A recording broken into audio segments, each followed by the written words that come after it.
Hello guys, आज हम पढ़ेंगे पोलिप एंड एडिनोमायोसिस। ठीक है। आज हम देखेंगे पोलिप क्या होता है और एडिनोमायोसिस क्या होता है। तो चलो स्टार्ट करते हैं। सबसे पहले हम देखते हैं कि पोलिप क्या होता है। देखो, सबसे पहले समझो कि जो यूट्रस होता है, तो यूट्रस की जो इनर लाइनिंग होती है उसको हम क्या कहते हैं? एंडोमेट्रियम कहते हैं। ठीक है। तो जब वो जो एंडोमेट्रियम होती है उसकी कोई कहीं से भी क्या हो, अगर आउटग्रोथ हो जाती है, ठीक है, कोई एक मास आउटग्रोथ हो जाती है एक मास की तरह, तो उसको हम क्या कहते हैं? पोलिप कहते हैं। ठीक है।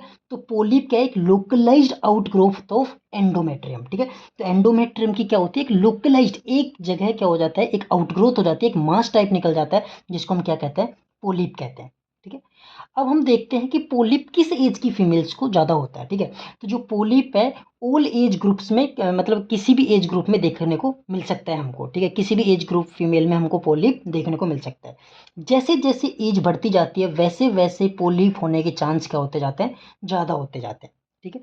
मोस्ट कॉमन एज क्या है जिसके अंदर हमको पोलिप देखने को मिलती है? वो है 40 to 49 ईयर्स ओल्ड फीमेल के अंदर हमको मैक्सिमम पोलिप देखने को मिलता है। ठीक है। Increase incidence with टेमोक्सिफेन। अब देखो, टेमोक्सिफेन क्या होती है? एक ड्रग होती है जो हम ब्रेस्ट कैंसर के अंदर देते हैं। ठीक है। तो जब टेमोक्सिफेन, अगर जो कोई फीमेल है जो टेमोक्सिफेन का लंबे समय तक यूज़ कर रही है, लंबे समय से यूज़ कर रही है, तो उसके अंदर पोलिप होने के ज़्यादा चांस हो सकते हैं। ठीक है। तो ये टेमोक्सिफेन से क्या हो सकता है? पोलिप हो सकता है। ठीक है। अब हम बात करते हैं सिम्टम्स की। जैसे कोई फीमेल है ओपीडी के अंदर आती है, तो हमको कौन से सिम्टम्स देखने को मिलेंगे जिनसे हमको पता लगेगा कि इस फीमेल के अंदर पोलिप है? ठीक है। तो अगर कोई रिप्रोडक्टिव एज फीमेल आती है या फिर पेरीमेनोपॉजल एज की फीमेल आती है, तो उसके अंदर हमको देखने को मिलेगा इर्रेगुलर इंटरमेंस्ट्रुअल ब्लीडिंग देखने को मिलेगी। मीन्स उस फीमेल के अंदर एबनॉर्मल यूट्राइन ब्लीडिंग होगी, एबनॉर्मली उसके अंदर पीरियड्स आएंगे। ठीक है। ये हमको देखने को मिलेगी। और पोस्ट मेनोपोजल फीमेल में क्या देखने को मिलेगा? Most common cause of post menopausal bleeding. ठीक है। जो पोस्ट मेनोपोजल फीमेल आएगी उसके अंदर भी क्या देखने को मिलेगी? बहुत ज़्यादा ब्लीडिंग देखने को मिलेगी। ठीक है। और मैंने आपको ये पहले भी बताया था कि जो पोस्ट मेनोपोजल फीमेल होती है उनके अंदर जो पोस्ट मेनोपोजल ब्लीडिंग होती है उसका मोस्ट कॉमन कोज क्या होता है? पोलिप होता है। ठीक है। अब हम देखते हैं ग्रोस अपीयरेंस। जो पोलिप होता है वो कैसा दिखता है? ठीक है। तो जो पोलिप होगा वो रेड कलर का दिखेगा, मीन्स फुली वास्कुलर होगा। ठीक है। म्यूकोजल आउटग्रोथ होगी। ठीक है। उसकी जो आउटग्रोथ होगी वो कैसी होगी? म्यूकोजल जो लेयर होती है, म्यूकोजल लेयर से उससे क्या होगी? आउटग्रोथ होगी। ठीक है। स्मूथ दिखाई देगा अपन को। ठीक है। नैरो बेस उसका होगा पोलिप का। ठीक है। Hanging in the uterine cavity, और यूट्राइन कैविटी के अंदर क्या होगा? यूट्रस के अंदर हैंगिंग एक स्ट्रक्चर, एक मास अपने को दिखाई देगा। ठीक है। उसको हम क्या कहते हैं? पोलिप कहते हैं। ठीक है।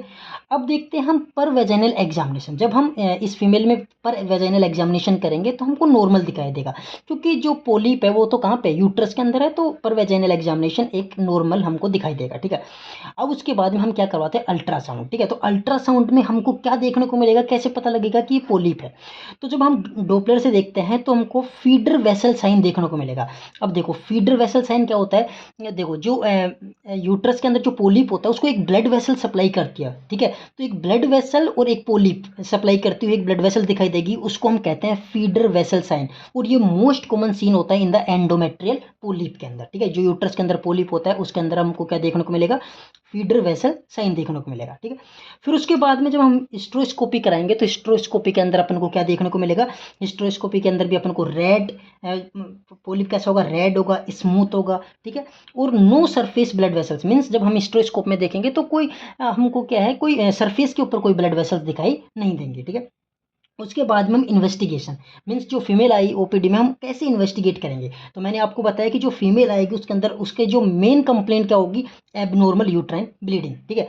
अब एबनॉर्मल यूट्राइन ब्लीडिंग जब भी होती है तो क्या होता है? सबसे पहले हम कौन सा टेस्ट करवाते हैं? यूपीटी, यूरिन प्रेगनेंसी टेस्ट हम सबसे पहले करवाते हैं। जब भी क्या होती है एबनॉर्मल यूट्राइन ब्लीडिंग, सबसे पहले हम प्रेगनेंसी कंफर्म करते हैं। फिर उसके बाद में हम करवाते हैं ट्रांस वेजाइनल सोनोग्राफ। ठीक है। फिर उसके बाद में हम कराते हैं एंडोमेट्रियल बायोप्सी, और एंडोमेट्रियल बायोप्सी हम मोस्टली कब करवाते हैं? 40 ईयर्स की एज में या 40 के बाद में हम एंडोमेट्रियल बायोप्सी करवाते हैं। ठीक है। और पोलिप का जो इन्वेस्टिगेशन ऑफ चॉइस क्या होता है? हिस्ट्रोस्कोपी। ठीक है। अब बात करते हैं मैनेजमेंट। हम मैनेजमेंट क्या देंगे, देखो दो प्रकार का पोलिप है, endometrial polyp, endo cervical polyp, ठीक है, यूट्रस के अंदर या सर्विक्स के अंदर, ठीक है। अगर एंडोमेट्रियल पोलिप है तो हिस्ट्रोस्कोपिक पोलिपेक्टोमी करवाएंगे, मीन्स हम जो पोलिप होगा उसको क्या कर देंगे, सर्जिकली रिमूव करवा देंगे, ठीक है। एंडो सर्वाइकल पोलिप है तो पोलिपेक्टोमी हुक करवाएंगे, मीन्स हुक से क्या होगा, जो पोलिप होगा उसको रिमूव कर देंगे, ठीक है, पोलिपेक्टोमी हुक, ठीक है। अब हम नेक्स्ट कंडीशन में चलते हैं जिसका नाम है एडिनोमायोसिस, ठीक है। अब एडिनोमायोसिस क्या होता है, देखो सबसे पहले मैं अभी बताता हूँ, सबसे पहले क्या है, देखो एंडोमेट्रियल जो होता है वो इनर लाइनिंग होती है, तो जो एंडोमेट्रियल टिश्यू होता है जब मायोमेट्रियम के अंदर ग्रो करने लग जाए तो उसको हम क्या कहते हैं, एडिनोमायोसिस, ठीक है। जो एंडोमेट्रियल टिश्यू है वो मायोमेट्रियम के अंदर जाके वहाँ पे क्या है, ग्रो करने लग जाता है, जिसको हम क्या कहते हैं, एडिनोमायोसिस, ठीक है। एडिनोमायोसिस किस एज की फीमेल में देखने को मिलता है, 40 या 40 के बाद में हमको देखने को मिलता है, और ये मल्टीपेरस फीमेल्स में मोस्ट कॉमनली देखने को मिलता है एडिनोमायोसिस, ठीक है। अब कोई फीमेल है जिसके अंदर एडिनोमायोसिस है तो उसके अंदर क्या क्या सिम्टम्स हमको देखने को मिलेगा, ठीक है। तो मोस्ट कॉमन सिम्टम हमको देखने को मिलेगा मेनोरेजिया, मीन्स हैवी ब्लीडिंग होगी उसके अंदर, और सेकेंडरी डिसमेनोरिया, मीन्स उसके अंदर क्या होगा, पेनफुल पीरियड्स होंगे, ठीक है। और अदर सिम्टम्स क्या क्या देखने को मिलेगा, क्रोनिक पेल्विक पेन होगा, उसके पेल्विक एरिया में बहुत ज़्यादा पेन देखने को मिलेगा, ठीक है। अब हम देखते हैं कि जो एडिनोमायोसिस है उसका ग्रोस अपीयरेंस कैसा दिखता है, ठीक है। एडिनोमायोसिस में हमको कैसा दिखेगा, तो जो यूट्रस होगा वो ग्लोब्यूलर दिखेगा, गोल टाइप का यूट्रस दिखेगा हमको, सिमेट्रिकली एनलार्ज होगा, मीन्स दोनों साइड से क्या होगा, इक्वली एनलार्ज होगा, बढ़ेगा, ठीक है। क्योंकि एडिनोमायोसिस में क्या होता है, यूट्रस बढ़ जाता है, जो उसकी साइज होती है वो इंक्रीज हो जाती है, ठीक है। फिर उसके हम बाद में बात करते हैं कट सेक्शन। कट सेक्शन में हमको क्या देखने को मिलेगा, मल्टीपल पेटेचियल हेमरेज देखने को मिलेगा, मीन्स मतलब बहुत रेड रेड स्पॉट्स हमको देखने को मिलेगा due to menstrual bleeding of endometrial tissue, ठीक है। अब हम बात करते हैं per vaginal examination. Per vaginal examination में हम देखेंगे जब एडिनोमायोसिस में, तो यूट्रस हमको कैसा देखने को मिलेगा, अभी मैंने बताया ग्लोब्यूलर यूट्रस देखने को मिलेगा, गोल कलर का, ठीक, कलर नहीं, गोल शेप का हमको यूट्रस देखने को मिलेगा, सिमेट्रिकली एनलार्ज होगा, टेंडर होगा, ठीक है। हेल्बेन साइन मीन्स जैसे हम उसको एडिनोमायोसिस को टच करेंगे तो पेनफुल वो हमको मिलेगा, ठीक है।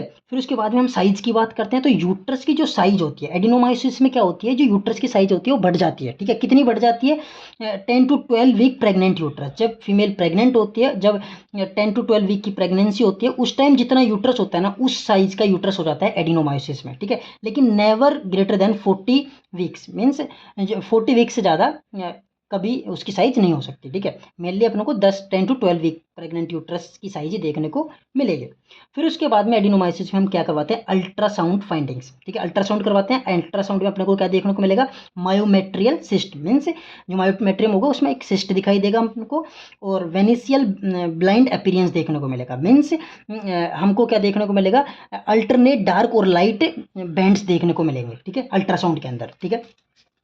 अब हम बात करते हैं इन्वेस्टिगेशन, ठीक है। कोई फीमेल है ओपीडी के अंदर आती है, उसका एडिनोमायोसिस है, तो क्या इन्वेस्टिगेट करेंगे, तो सेम इन्वेस्टिगेशन होगा जैसे पोलिप में हुआ था। सबसे पहले उस फीमेल में क्या कंप्लेन होगी, चीफ कंप्लेन क्या होगी, एबनॉर्मल यूट्राइन ब्लीडिंग, तो सबसे पहले हम यूपीटी यूरिन प्रेगनेंसी टेस्ट करवाएंगे, ठीक है। फिर उसके बाद में हम ट्रांसवेजाइनल सोनोग्राफी कराएंगे, फिर उसके बाद में एंडोमेट्रियल बायोप्सी कराएंगे आफ्टर 40 और 40 ईयर्स की एज में, ठीक है।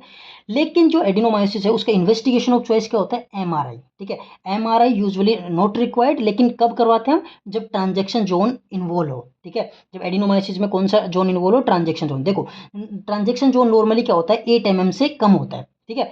अगर 8 mm से कम है तो मीन्स एडिनोमायोसिस नहीं है, लेकिन अगर ट्रांजेक्शन जोन की जो थिकनेस है वो 12 mm या 12 mm से ज़्यादा हो जाए तो मीन्स एडिनोमायोसिस उस फीमेल के अंदर है, ठीक है। और गोल्ड स्टैंडर्ड टेस्ट कौन सा होता है एडिनोमायोसिस का, हिस्टोपैथोलॉजिकल एग्जामिनेशन, ठीक है, आफ्टर हिस्टेक्टोमी हम करते हैं, ठीक है। अब बात करते हैं मैनेजमेंट की, तो मैनेजमेंट बेस्ट मैनेजमेंट है टोटल एब्डोमिनल हिस्टेक्टोमी, ठीक है। यूट्रस को रिमूव कर देते हैं, लेकिन कोई फीमेल है अगर इसको रिफ्यूज़ करती है कि मेरे को टोटल एब्डोमिनल हिस्टेक्टोमी यूट्रस को रिमूव नहीं करना है, तो हम क्या करते हैं, एलएनजी इंट्रायूटेराइन कॉन्ट्रासेप्टिव पिल्स दे देते हैं, जैसे मेरिना, ठीक है। तो आज के लिए इतना ही गाइस, मिलते हैं हम नेक्स्ट वीडियो में। अगर आपको हमारी वीडियो पसंद आई हो तो चैनल को सब्सक्राइब करें, कमेंट करें, लाइक करें। Thank you.